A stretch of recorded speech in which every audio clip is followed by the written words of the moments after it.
Buenos días, maestra. Esta es la simulación de la práctica 3, alarma contra incendios. El elemento principal de este circuito es un integrado N555 que trabaja en su forma de oscilador y repetidor para el funcionamiento preciso y casi exacto de la alarma.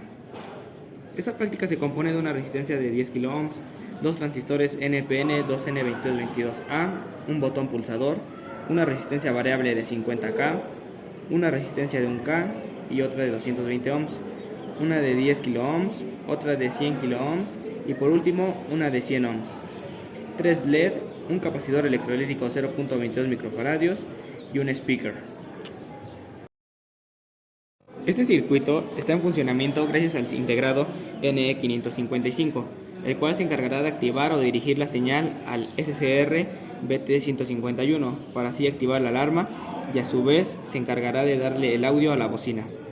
El pot o resistencia variable de 50K regulará el volumen de la bocina. Gracias, eso es todo.